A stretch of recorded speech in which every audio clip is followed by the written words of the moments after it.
Venezuela's Foreign Minister Jorge Arreaza rejected interference actions of the member states of the Lima Group towards the South American nation. The Chinese government has reached a positive consensus with India over their 10th border standoff in the Himalayas. The European Union is continuing its efforts to resume talks between Serbia and Kosovo as the two countries plan to hold official meetings in the United States.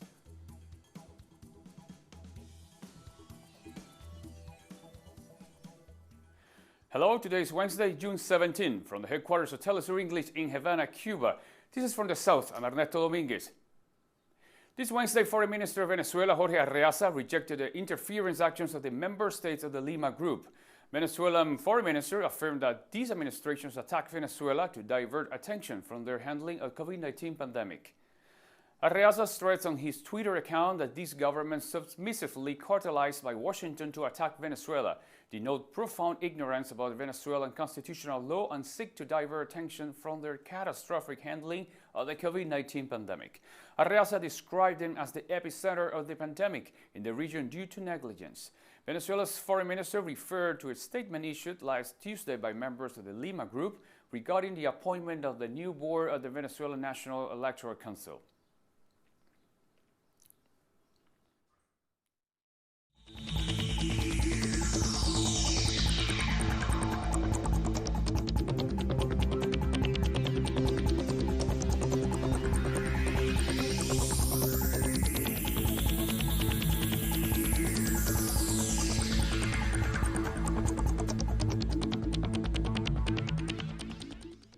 The President of Honduras, Juan Orlando Hernandez, reported Tuesday in a televised message that he's testing positive for COVID-19. Hernandez was admitted to Tegucigalpa's military hospital, where he's already receiving medical treatment. The president stated that he will continue performing his duties virtually. The president's confirmation comes amidst the collapse of the healthcare system. As of Tuesday night, the COVID-19 pandemic had killed 330 people in the nation, according to the Risk Management System report. The total number of people infected rose to 9,656 after 478 new COVID-19 cases were confirmed. Cuba is embarking on a new phase of relaxing COVID-19 prevention measures. President Miguel Díaz-Canel says from Thursday the island will commence its first recovery stage. Havana and Matanzas, two provinces severely impacted by the virus, will continue under the same restrictions. Furthermore, the president has urged the population to continue complying with the social distancing measures.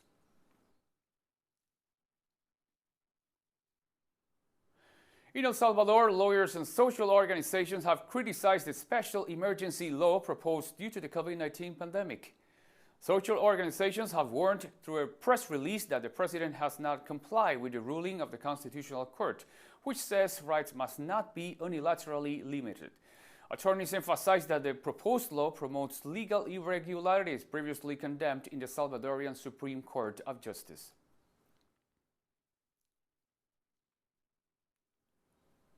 The Economic Commission for Latin America and the Caribbean, along with the Food and Agriculture Organization, have presented a report to define how to prevent a food crisis caused by the COVID-19 pandemic in Latin America. According to the organizations, the effects of the pandemic have resulted in an increase of unemployment as well as the increase in the food prices. They propose an anti-hunger grant for those most vulnerable and credit for producers. According to the report, the anti-hunger grant could take the form of cash transfers, food baskets, or vouchers equivalent to 70% of the regional extreme poverty line.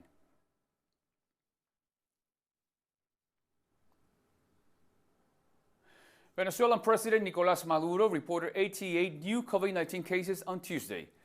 47 of the new cases were locally transmitted and 41 were imported. President Maduro also noted that 99% of COVID-19 patients under medical treatment are admitted to facilities of the national public health system. He also stressed that 99% of people have observed the measures imposed during the second week of the gradual reopening of the country.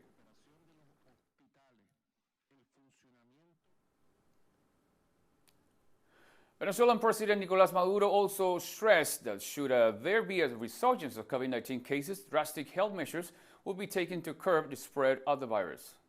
Si fuese necesario, atención Venezuela, If it were necessary, attention Venezuela, if it were necessary at some moment because of a new outbreak to adopt drastic and radical quarantine measures again in any parish, in any municipality, in any state, I will do so, and I hope to count on your support whenever and wherever it is needed. During the meeting of the United Socialist Party of Venezuela on Tuesday, President Nicolás Maduro stressed that the parliamentary elections must be held this year in line with the Venezuelan constitution. Una batalla electoral. Now we have an electoral battle with all the measures and security protocols due to the novel coronavirus pandemic. Venezuela is heading towards a mandatory electoral process established by this constitution, mandatory to choose a new National Assembly through the popular vote to be installed on January 5, 2021 as the National Assembly of the Bolivarian Republic of Venezuela. In Panama, experts have noted that economic measures adopted by the government in the face of the coronavirus crisis are inadequate. Analysts note that Panamanian authorities are sticking to a classic neoliberal model that has been abandoned by many countries across the world to deal with the economic crisis sparked by the pandemic. Economist Felipe Argote criticized the government's plan to deliver a monthly subsidy of $80 to unemployed citizens. He proposed that authorities make much larger investments to help vulnerable families meet their daily needs.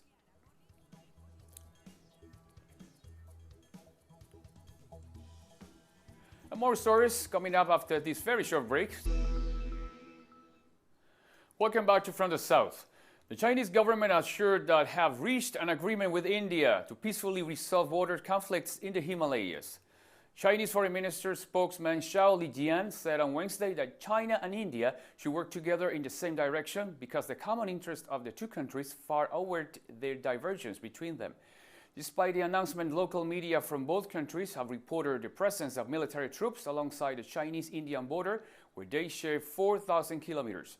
On Monday's night, a physical fight broke out between the Chinese and Indian border defense troops, night after Indian troops crossed the line of actual control. Chinese Foreign Minister has made a call to end the violence in the region.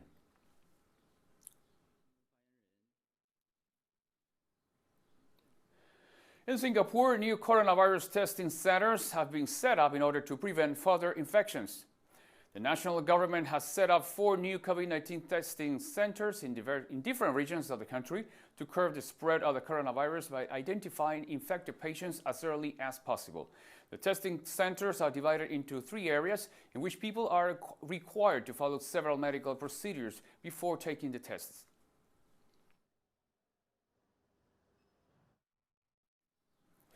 The U.S. company Pacific Gas and Electric has pleaded guilty to causing wildfires in 2018, which killed 84 people in Northern California. In a nearly empty courtroom on Tuesday, the chief executive of Pacific Gas and Electric, Bill Johnson, stood in front of a judge and pleaded guilty to involuntarily manslaughter 84 times. The deadly fire was blamed on the company's crumbling electrical grid. The company has agreed to pay a $3.5 million fine as a part of the criminal plea.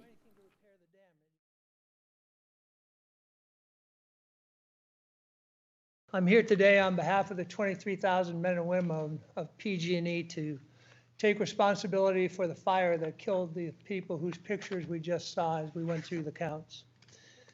And I've heard the pain and anguish of many of the victims as I've visited Paradise, as they've described the loss they continue to endure and the wounds that can never really heal. And no words from me can ever reduce the magnitude of that devastation or do anything to repair the damage. But I hope, and I sincerely hope, that the actions we're taking today will help bring some measure of peace. Our equipment started that fire, destroyed the towns of Paradise, Concow, severely burned Magalia, other parts of Butte County, took the lives of 85 people. Thousands of people lost their homes and businesses, forced to evacuate under horrific circumstances.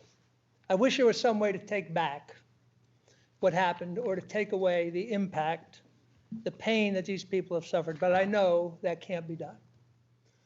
But here's what I can say. First, PG&E will never forget the Camp Fire and all that took from the region. We remain deeply, deeply sorry for this event and the tragic consequences. The head of Haiti's National Epidemiology Lab said the country has managed to surpass the peak of the COVID-19 pandemic as the number of new cases continues to fall. Health authorities stated that Haiti registered fewer cases when compared to other nations in the region.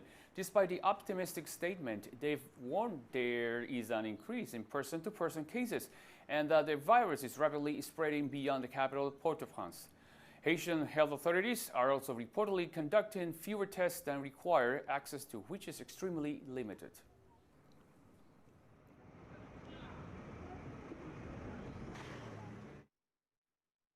The Caribbean Community Observer Mission has described Guyana's vote recount as acceptable. The CARICOM mission that monitored the recount following months of delay after Guyana's general and regional election on March the 2nd noted in its report that although there were irregularities, the process was conducted in an acceptable manner.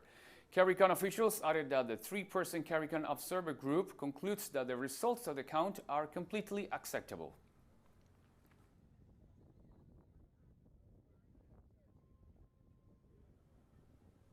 Residents of St. Kitts and Nevis are looking forward to construction of a modern general hospital that will significantly increase the provision of health services. Prime Minister Timothy Harris announced the plan for the new health facility, recognizing the efforts of local health authorities to flatten the curve of the coronavirus pandemic and adding that the timing of the new institution is fitting.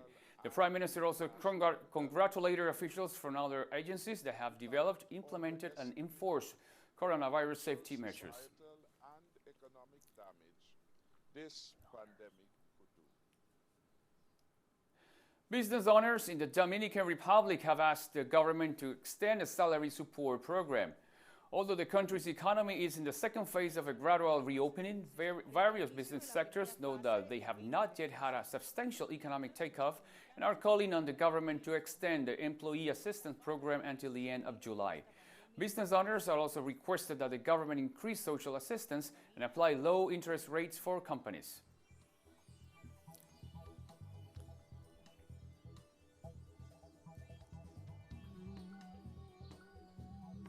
And we're taking one last very short break now, so stay with us for more. Welcome back to From the South. Malawi's main opposition leader, Lazarus Chakwera, is confident about the chances of victory in the upcoming presidential elections. The country's constitutional court ordered the rerun of last year's polls following mass protests over irregularities in the initial vote. And this time around, we have more confidence that this election will be treated with the integrity it deserves because it expresses the will of Malawians. Malawians must be respected. Their rights must be respected.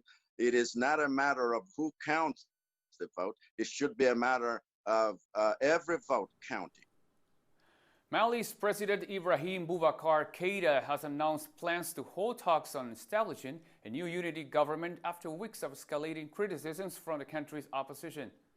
I have decided to start consultations for the formation of a government of national unity. My plan has never been to exclude anyone. My project is Mali. The European Union is continuing its efforts to resume talks between Serbia and Kosovo as the two countries plan to hold official meetings in the United States. Peace talks between the two countries have been halted since 2018.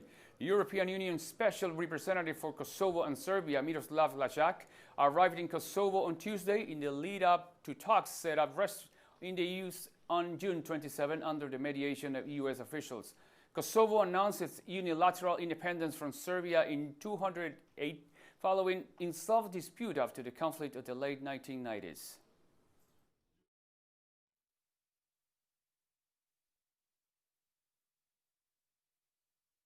And my mandate is also very clear, namely to help achieve a comprehensive, legally binding agreement between Kosovo and Serbia that will normalize the relations, that will solve all the outstanding issues once and forever, that will be acceptable to the countries of the region and the EU member states. The White House has set in motion the so-called Caesar Act, which tightens the economic blockade imposed against Syria by the U.S. government. The Syrian government and people have condemned the sanctions, describing them as economic terrorism. Las plazas de las principales ciudades sirias. The public squares of Syria's main cities have become the meeting place for protests to condemn the so-called Caesar Law.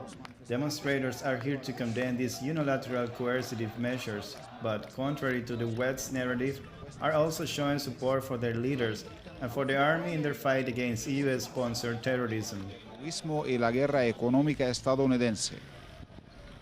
Down with the United States, down with the so-called Caesar Law, and down with the sanctions.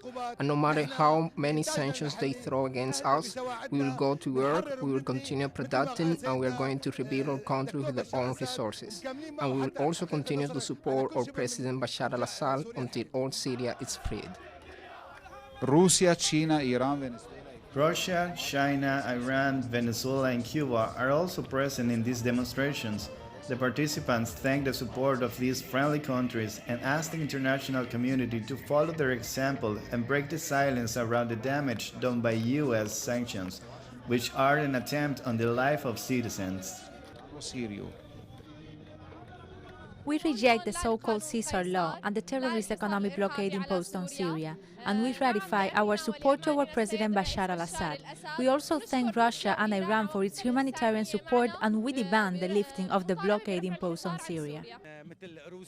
We thank Russia, China, Iran, and Venezuela, and all of the free people of the world who have not ceased to show their support for us and to strengthen our determination.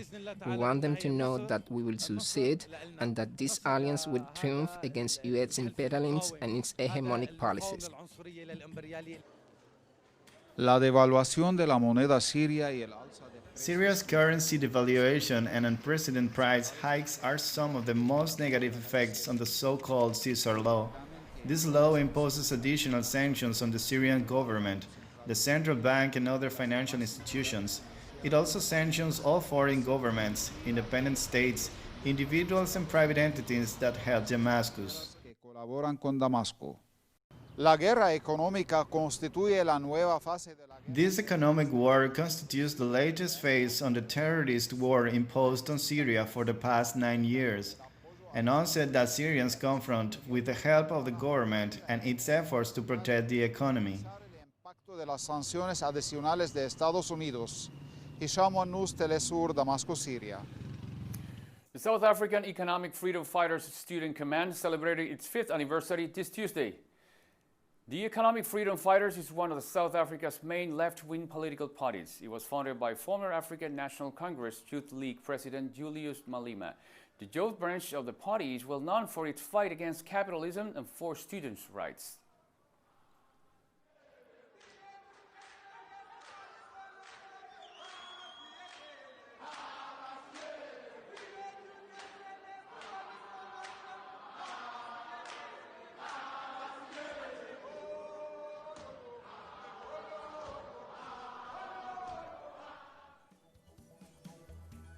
And we've come to the end of this news brief, and as I always say, you can find these and many other stories on our website at telesurenglish.net.